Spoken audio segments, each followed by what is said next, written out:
Good morning students, myself Rajan and today here I am teaching you the account subject. Accounts में मैं आपको 11th class की accountancy पढ़ाने जा रहा हूं। 11th क्लास की अकाउंटेंसी में यूनिट नंबर 3 जिसका नाम है जर्नल प्रॉपर। जर्नल प्रॉपर में लेक्चर नंबर 9 गाइस, जो हमारे फर्स्ट टू 8 लेक्चर हुए, फर्स्ट टू 8 लेक्चर में हमने आपको purchase of goods, sale of goods, purchase of asset, sale of asset and साथ ही साथ हमने आपको कुछ पार्शली पेमेंट की एंट्री सिखाई थी कि जैसे अगर हम गुड्स परचेज करते हैं तो 40% हमने उस टाइम पे कर दिए, बाकी के 60% क्रेडिट पर हो गया, उधार हो गया।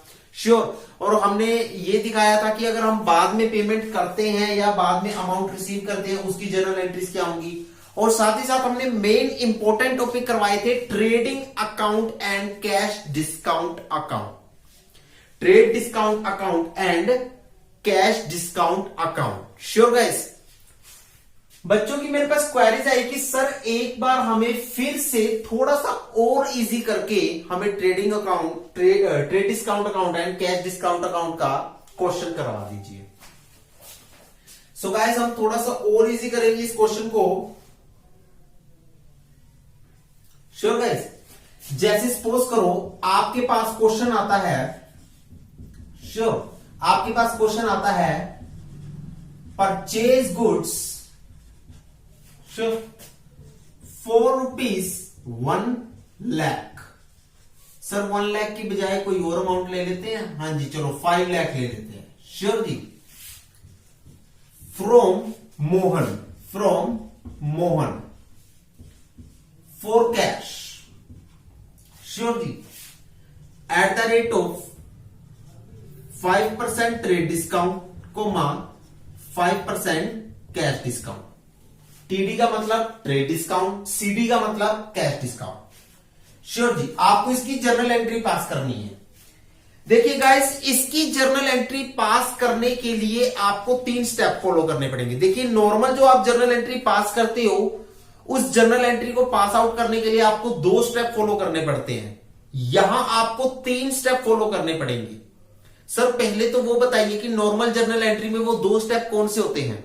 देखिए, पहला स्टेप होता है आपका बेसिकली रूल लगाना। पहला स्टेप होता है बेसिक रूल्स लगाना। दूसरा स्टेप होता है गोल्डन रूल लगाना। श्योर जी। यहां पहला और दूसरा तो होगा, लेकिन साथ ही साथ तीसरा भी होगा। तीसरा स्टेप क्या है? तीसरा स्टेप है वर्किंग करना अमाउंट की, वर्किंग करना अमाउंट की। सर बेसिक रूल क्यों लगाया जाता है? बेसिक रूल लगाया जाता है ये फाइंड आउट करने के लिए कि कौन सा वर्ड आएगा, रिकॉर्ड होगा, और कौन सा वर्ड रिकॉर्ड नहीं होगा। श्योर जी। ये अकाउंट्स को फाइंड आउट करने के लिए है कि कौन सा अकाउंट रिकॉर्ड होगा, कौन सा अकाउंट रिकॉर्ड नहीं होगा, कौन सा वर्ड रिकॉर्ड होगा, कौन सा वर्ड रिकॉर्ड नहीं होगा। और ये गोल्डन रूल होता है कि जिस अकाउंट को हम रिकॉर्ड कर रहे हैं उसकी साइड क्या है, उसका बैलेंस क्या है, डेबिट बैलेंस है या क्रेडिट बैलेंस है, उसको फाइंड आउट करने के लिए। और लास्ट में आपकी आती है वर्किंग ऑफ अमाउंट। हम अपनी अमाउंट को कैलकुलेट करके अपनी जर्नल प्रॉपर में लिखते हैं। तो आइए यहां पर भी हम यही करेंगे। Basic rule, golden rule, working.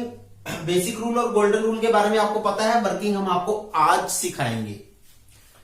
Basic और गोल्डन के बारे में आपको पता है, बेसिक रूल गोल्डन रूल के बारे में आपको पता है। चलिए, बेसिक रूल, परचेज आ गया, गुड्स आ गया, मोहन आ गया और कैश आ गया। सर बेसिक रूल लगाते हैं। हाँ जी। परचेज और गुड्स में से क्या कट होगा? हाँ जी, परचेज तो रिकॉर्ड होगा और गुड्स रिकॉर्ड नहीं होगा। मोहन और कैश में से सर मोहन रिकॉर्ड नहीं होगा, कैश तो रिकॉर्ड होगा। यहां परचेज रिकॉर्ड होगा, गुड्स रिकॉर्ड नहीं होगा। श्योर। चलिए जी, अब देखते हैं। तो आपके पास 2 वर्ड कौन से आए?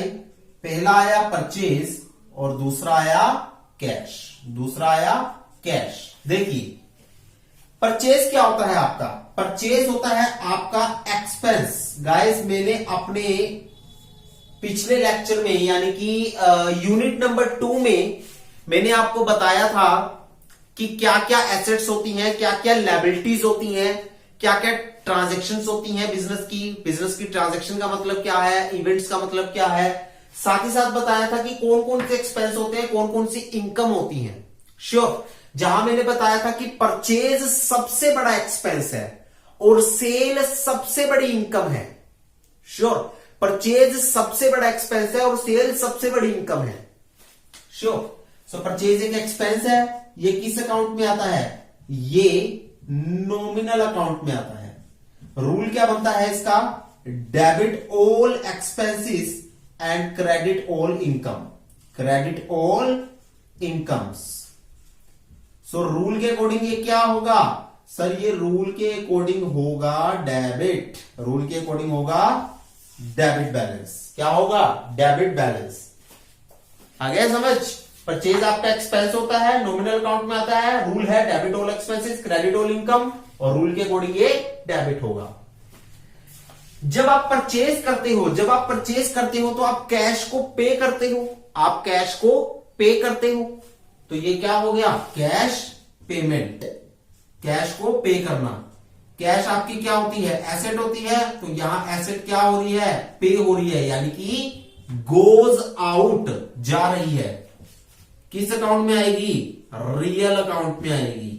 रूल क्या लगता है, डेबिट में आता है एसेट्स का कम्स इन, श्योर, और क्रेडिट में आता है एसेट का गोज आउट। डेबिट में आता है व्हाट कम्स इन, यानी कि एसेट का कम्स इन, और क्रेडिट में आता है व्हाट गोज आउट, यानी कि एसेट का गोज आउट। सो ये रूल के अकॉर्डिंग क्या बनेगी, गोज आउट है ना, सो रूल के अकॉर्डिंग ये क्रेडिट बनेगी, रूल के अकॉर्डिंग ये क्रेडिट बनेगी। श्योर गाइस, रूल के अकॉर्डिंग क्रेडिट बनेगी। सर यहां पर एक और चीज आती है, चलिए जी, आपने ये तो टिक कर लिया, ये क्रॉस कर दिया, ये क्रॉस कर दिया, ये टिक कर दिया, लेकिन अगर कैश डिस्काउंट लिखा हो तो हम कैश डिस्काउंट को रिकॉर्ड करते हैं, हम कैश डिस्काउंट को रिकॉर्ड करते हैं। चलिए जी, कैश डिस्काउंट को हम रिकॉर्ड करते हैं। सर साइड कौन सी होगी कैश डिस्काउंट की, चलिए जी, जब हम कैश डिस्काउंट को रिकॉर्ड करते हैं हमें यह फाइंड आउट करना है कि कैश डिस्काउंट की साइड कौन सी है, डेबिट साइड है या क्रेडिट साइड है, डेबिट बैलेंस है या क्रेडिट बैलेंस है, हमें यह चेक करना है। श्योर, अगर कैश का बैलेंस क्रेडिट है तो कैश डिस्काउंट भी क्रेडिट होगा, कैश डिस्काउंट भी क्रेडिट होगा। अगर कैश का बैलेंस क्रेडिट है तो कैश डिस्काउंट का बैलेंस भी क्रेडिट होगा, कैश का बैलेंस क्रेडिट है तो कैश डिस्काउंट का बैलेंस भी क्रेडिट होगा। अगर कैश का बैलेंस डेबिट होता तो कैश डिस्काउंट का बैलेंस भी डेबिट होता। सर ये जब क्रेडिट होती है तो इसको हम क्या लिखते हैं, इसको हम लिखते हैं डिस्काउंट रिसीव, डिस्काउंट रिसीव। सो यहां मैं एक नोट मेकिंग लगा लेता हूं, यहां मैं एक नोट मेकिंग लगाता हूं, देखिए यहां नोट मेकिंग लगा रहा हूं मैं, ऊपर लिख रहा हूं, नोट मेकिंग ये है कि जब कैश डिस्काउंट क्रेडिट होता है तो उसको हम क्या नाम देते हैं, डिस्काउंट रिसीव का नाम देते हैं, और जब वो डेबिट होता है तो उसको हम नाम देते हैं डिस्काउंट अलाउड, डिस्काउंट अलाउड का नाम देते हैं। फिलहाल अभी आप बेसिक एक फंडा है जो याद करने का है, आप उसे ध्यान दीजिए, फिर मैं आपको रूल बताऊंगा। देखिए, अगर कैश का बैलेंस क्रेडिट है तो कैश डिस्काउंट का बैलेंस क्रेडिट होगा, अगर कैश का बैलेंस डेबिट होता किसी एंट्री में तो कैश डिस्काउंट भी डेबिट ही होगा उस एंट्री में। श्योर। सर जब ये क्रेडिट होता है तो इसको लिखते हैं डिस्काउंट रिसीव, और जब ये डेबिट होता है तो इसको नाम देते हैं डिस्काउंट अलाउड। श्योर। देखिए अब आता है गोल्डन रूल कैसे डिस्कस करना है। यहां पर मैं गोल्डन रूल डिस्कस करता हूं। अगर हम गुड्स को परचेज करते हैं तो बदले में हम कैश डिस्काउंट रिसीव करते हैं। जब हम गुड्स खरीदते हैं तो डिस्काउंट लेते हैं, साथ में हम ट्रेड डिस्काउंट भी लेते हैं, कैश डिस्काउंट भी लेते हैं। श्योर। तो हम डिस्काउंट रिसीव करते हैं। डिस्काउंट रिसीव क्या होता है, हमारी इनकम होती है, हमारा फायदा होता है। नॉमिनल अकाउंट के अकॉर्डिंग वो इनकम और फायदा क्या होगा, क्रेडिट होगा। क्या होगा, क्रेडिट होगा। ये बेसिकली रूल है। अगर आपको नहीं बेसिकली रूल याद होता तो आप नॉर्मल बात याद रखिए कि अगर कैश का बैलेंस क्रेडिट हो रहा है तो कैश डिस्काउंट भी क्रेडिट होगा, अगर कैश का बैलेंस डेबिट है तो कैश डिस्काउंट भी डेबिट होगा। क्रेडिट होते समय डिस्काउंट रिसीव बनता है, डेबिट होते समय डिस्काउंट अलाउड का नाम दिया जाता है। श्योर। चलिए सर, हमने बेसिकली रूल लगा दिए, हमने गोल्डन रूल लगा दिए। हाँ जी, गोल्डन रूल लगा दिए। अब बारी आती है पॉइंट नंबर 3, वर्किंग नोट की। किसकी बारी आती है? वर्किंग नोट की। चलिए जी, वर्किंग नोट में सबसे पहले हम लिखेंगे अपना इनवॉइस प्राइस। हम लिखेंगे इनवॉइस प्राइस। इनवॉइस प्राइस कितना है गुड्स का? 5 लाख रुपए। कितना है? 5 लाख रुपए। श्योर जी। उसमें से हम लेस करेंगे ट्रेड डिस्काउंट। हम लेस कर देंगे ट्रेड डिस्काउंट। देखिए जी, ट्रेड डिस्काउंट कितना है?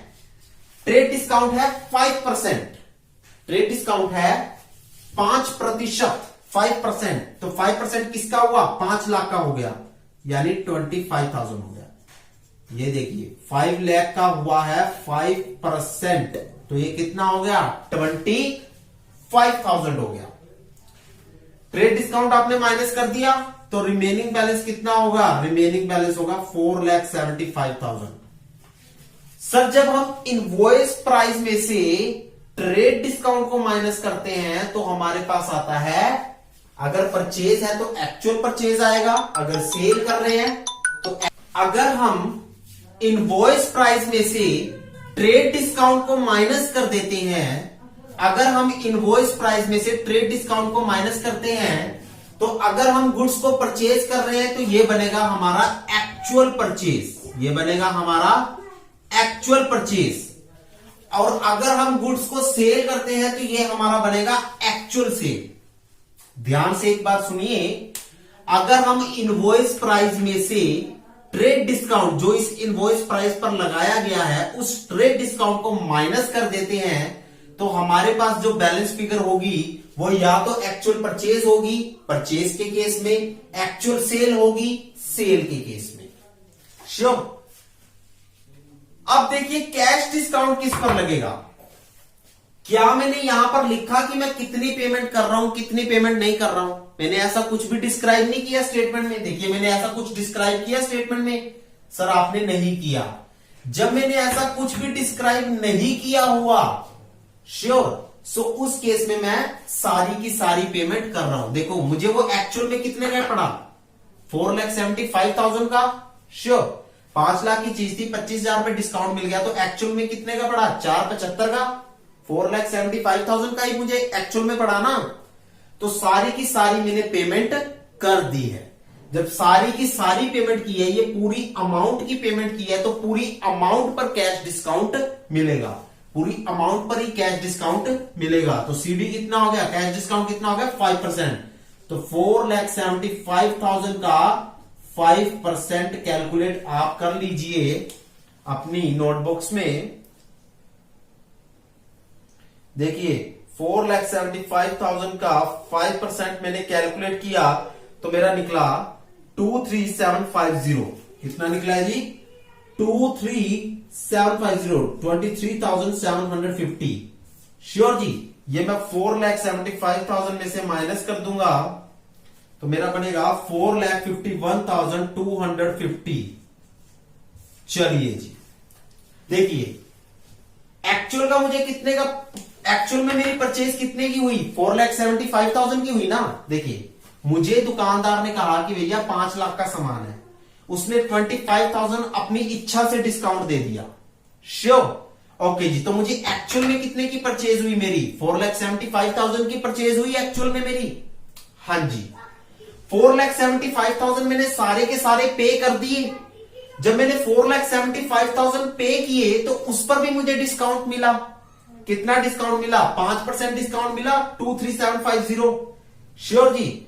तो मुझे 5% डिस्काउंट मिलने के बाद मैंने नेट कैश पे कितना किया? मैंने नेट कैश पे कितना किया? 4,51,250। परचेज करते समय कैश पे करते हो ना, तो नेट कैश पे कितना किया? 4,51,250। चलिए सर, अब बताइए कि ये अमाउंट कहां कहां लिखी जाएगी, जल्दी से बता दीजिए। एक्चुअल परचेज वाली अमाउंट लिखी जाएगी परचेज कॉलम में। एक्चुअल परचेज वाली अमाउंट लिखी जाएगी परचेज कॉलम में। कहां लिखी जाएगी जी? परचेज कॉलम में। परचेज कॉलम कहां है? देखिए परचेज कॉलम कहां है? परचेज कॉलम ये रहा। श्योर जी, एक्चुअल परचेज वाली अमाउंट में परचेज कॉलम में लिख दूंगा 4,75,000। चलिए जी, नेक्स्ट कैश डिस्काउंट वाली अमाउंट लिखी जाएगी। कैश डिस्काउंट में कितना है सर? ये है आपका 23,750। 23,750। चलिए जी, नेट कैश पे वाली अमाउंट लिखी जाएगी। कैश पे में कितनी है? 451,250। 451,250। चलिए जी, बस ये 3 अमाउंट लिखनी थी, हमने 3 अमाउंट लिख दी। सर जर्नल एंट्री करेंगे? हाँ जी, जर्नल एंट्री करके दिखा देते हैं आपको। ये ऊपर वाला कॉन्सेप्ट नोट डाउन कर लिया आप लोगों ने? कर लीजिए पहले नोट डाउन।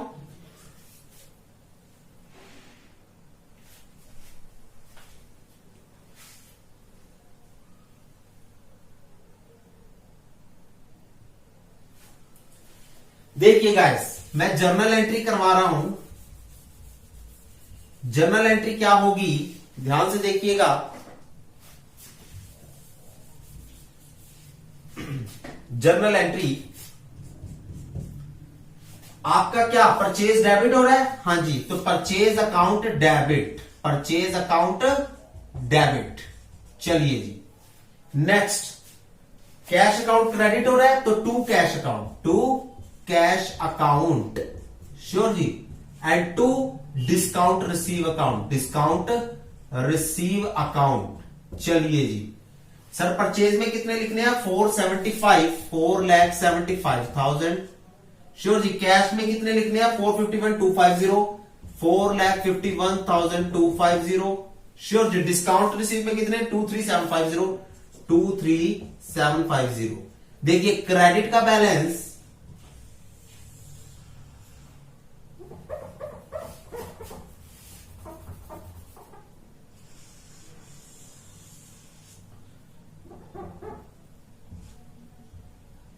देखिए, क्रेडिट का बैलेंस डेबिट के बैलेंस के साथ मैच हो रहा है। हाँ जी, क्रेडिट का बैलेंस डेबिट के बैलेंस के साथ मैच हो रहा है। हाँ जी सर, हो रहा है। हो रहा है ना? टोटल करके देख लीजिए, ये 4,75,000 ही निकलेगा।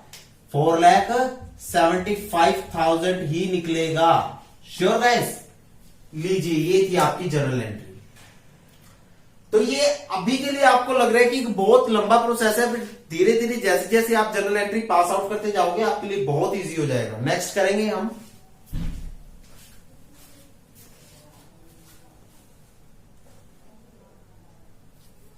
देखिए नेक्स्ट जो हमारी सेल की एंट्री है, और वो सेल ऑफ मशीनरी की एंट्री है, यानी कि सेल ऑफ एसेट की एंट्री है।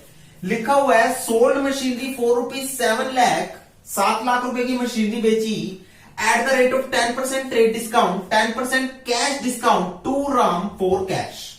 राम को बेची है और कैश में बेची है। श्योर। चलिए पहले तो हम बेसिकली रूल लगाएंगे, सोल्ड मशीनरी, उसके बाद हाँ जी ट्रेड डिस्काउंट और कैश डिस्काउंट में sold machinery, trade discount, cash discount, Ram और कैश। 4 वर्ड आ गए हमारे पास। हाँ जी, सोल्ड क्या होगा सर? रिकॉर्ड नहीं होगा, क्योंकि जब सेल और परचेज लिखा हो और साथ में एसेट का नाम लिखा हो तो हम एसेट का नाम रिकॉर्ड करते हैं, सेल परचेज को रिकॉर्ड नहीं करते। आपने पीछे लेक्चर में अच्छे से समझा रखा है। श्योर जी, जब सेल और परचेज लिखा हो, एसेट का नाम लिखा हो तो एसेट का नाम रिकॉर्ड होता है, सेल परचेज रिकॉर्ड नहीं होता। राम और कैश में, पर्सन के नाम और कैश में कैश रिकॉर्ड होता है, पर्सन का नाम रिकॉर्ड नहीं होता।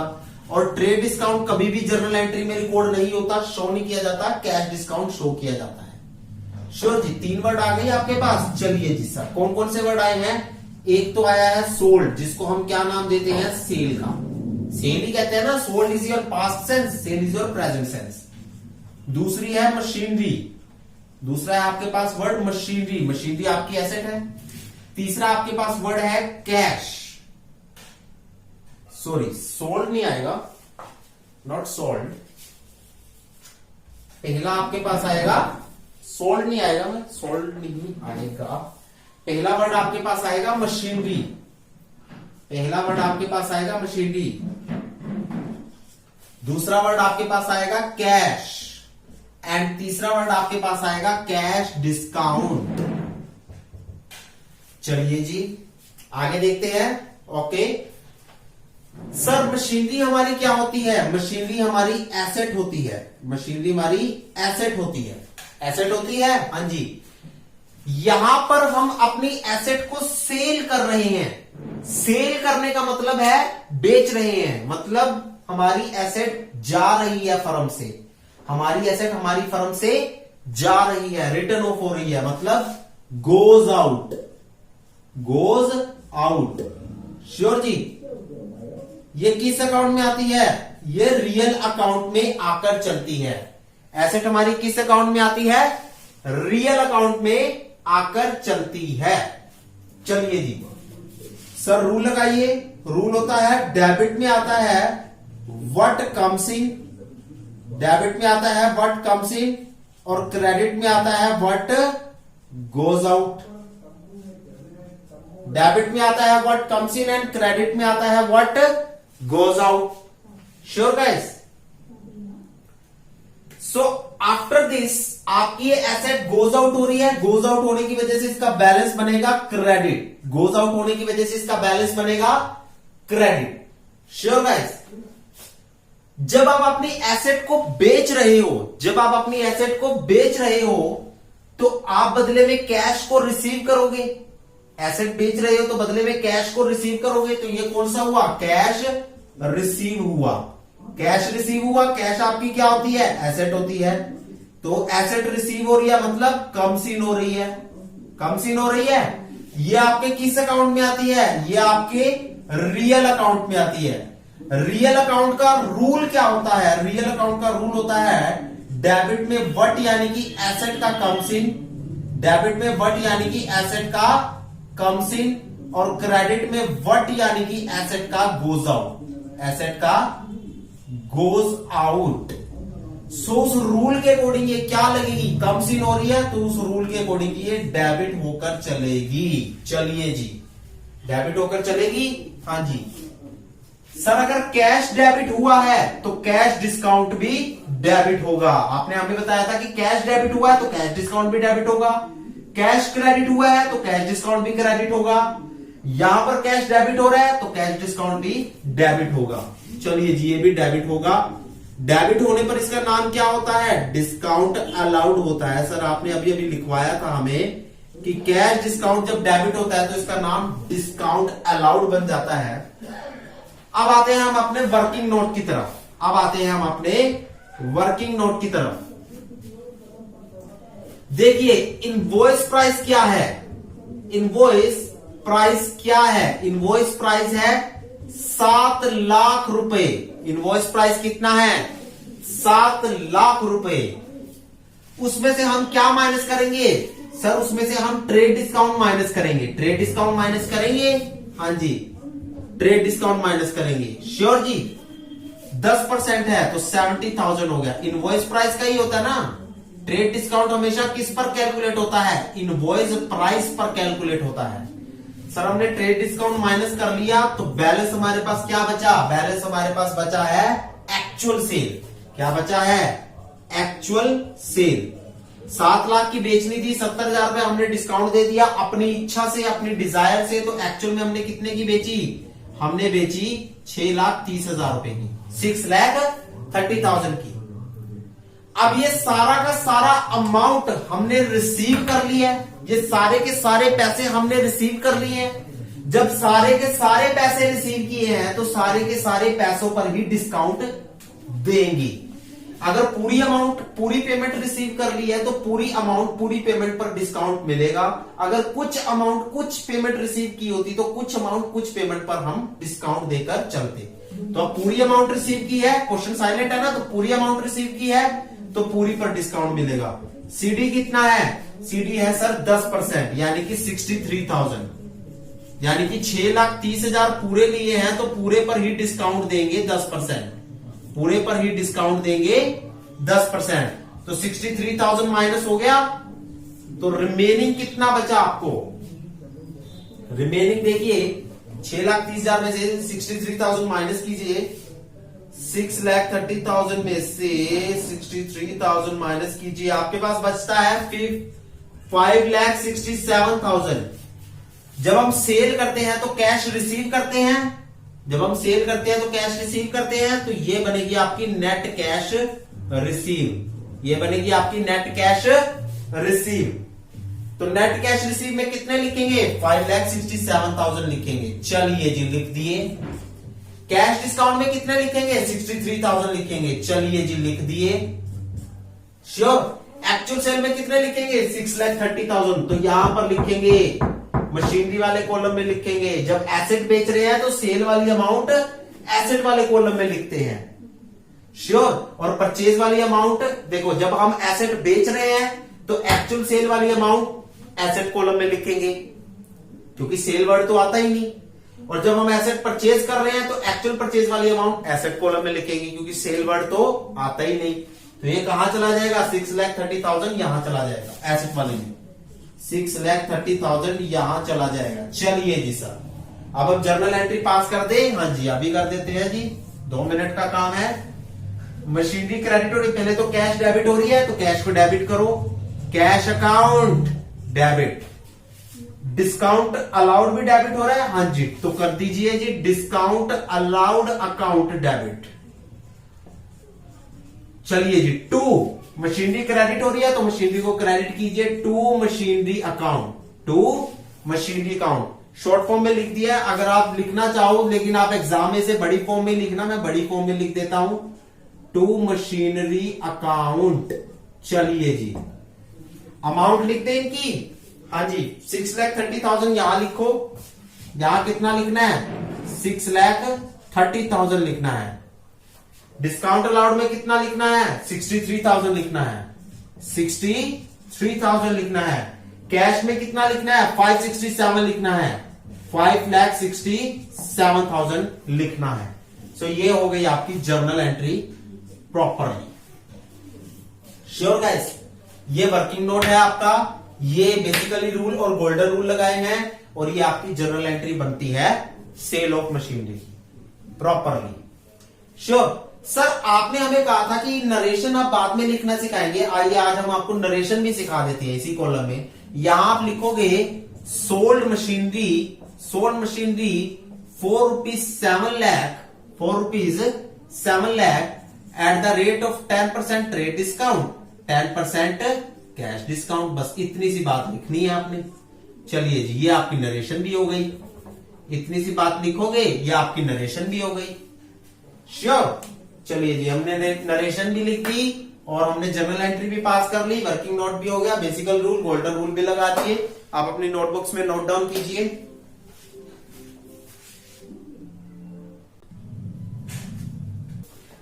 सो गाइस, ये तो था हमारा ट्रेड डिस्काउंट और कैश डिस्काउंट से रिलेटेड कुछ टॉपिक, जिसे आपने अच्छे से समझा और इजी टर्म्स में समझा।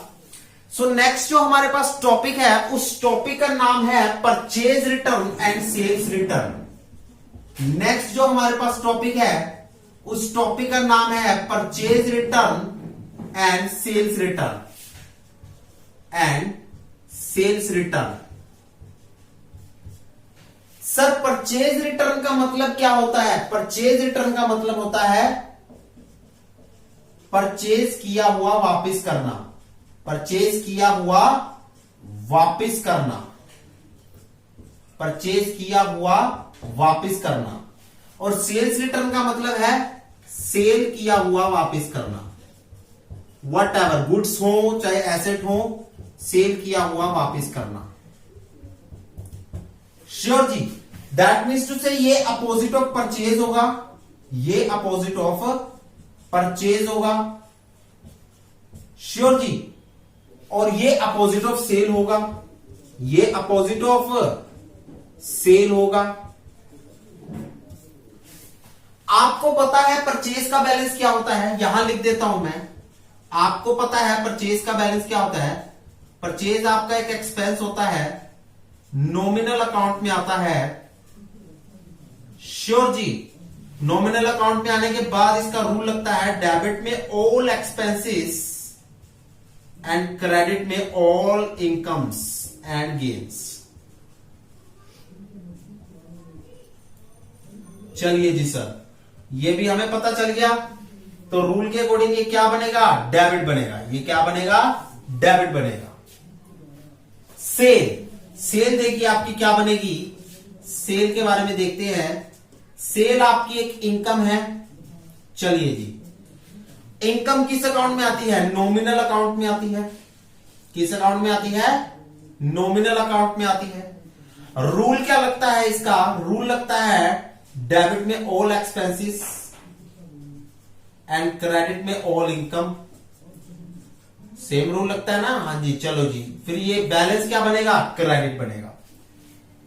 अगर परचेज डेबिट है तो परचेज रिटर्न उसका अपोजिट है, तो ये क्या होगा? क्रेडिट होगा। ये क्या होगा? क्रेडिट होगा। अगर परचेज डेबिट है, अगर यहां पर मैं ये कंसीडर करने जा रहा हूं कि आपका जो परचेजेज हैं वो डेबिट है, तो परचेज रिटर्न आपकी परचेज किया हुआ वापस करना, दैट मीन्स टू से अपोजिट ऑफ परचेज है, तो दैट मीन्स टू से ये डेबिट है, तो ये क्या होगा? क्रेडिट होगा। श्योर। ऐसे ही अगर सेल्स आपकी क्रेडिट है तो सेल रिटर्न आपकी सेल किया हुआ वापस करना होता है, that is opposite of sale होता है, तो ये क्रेडिट है, तो ये क्या होंगी? डेबिट बैलेंस होंगी। ये क्या होंगी? डेबिट बैलेंस होंगी। चलिए सर, आपने हमें बता दिया। श्योर। अच्छा, परचेज रिटर्न और सेल्स रिटर्न हम कब करते हैं? परचेज रिटर्न हो या सेल्स रिटर्न हो, ये दोनों काम हम करते हैं जब हम उधार पर खरीदते हैं और उधार पर ही बेचते हैं। दैट मीन्स टू से जब हम क्रेडिट पर ही परचेज करते हैं तभी परचेज रिटर्न होता है, तभी परचेज रिटर्न होता है। और जब हम क्रेडिट पर सेल करते हैं तभी सेल रिटर्न होता है। श्योर जी। जब हम क्रेडिट पर परचेज करते हैं तो परचेज रिटर्न होता है, क्रेडिट पर सेल करते हैं तो सेल रिटर्न होता है। कैश में अगर हम परचेज करते हैं या सेल करते हैं तो यहां पर परचेज रिटर्न नहीं होता, यहां पर सेल रिटर्न नहीं होता। ध्यान से देखिए, जब हम क्रेडिट पर परचेज करेंगे तभी परचेज रिटर्न की संभावना पॉसिबल है, तभी परचेज रिटर्न की संभावना है, तभी परचेज रिटर्न की एंट्री हो सकती है जब हम क्रेडिट पर परचेज करेंगे। सेल रिटर्न की एंट्री कब हो सकती है? जब हम क्रेडिट पर सेल करेंगे। श्योर जी। लेकिन अगर हम कैश में परचेज करते हैं, कैश में सेल करते हैं, तो उस समय कोई भी परचेज रिटर्न या सेल रिटर्न की एंट्री नहीं होती, जब हम कैश में परचेज करते हैं या कैश में सेल करते हैं। Sure guys? हाँ जी सर। सो ये थे कुछ बेसिकली बातें जो मैंने आपको परचेज रिटर्न और सेल रिटर्न के बारे में बताई। पहले आप इन बातों को नोट डाउन कीजिए।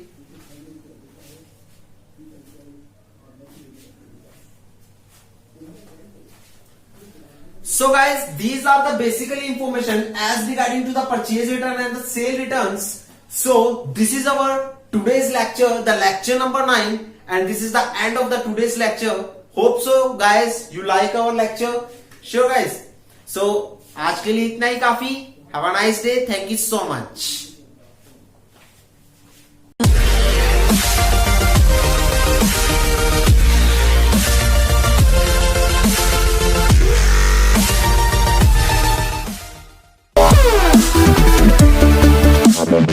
I'm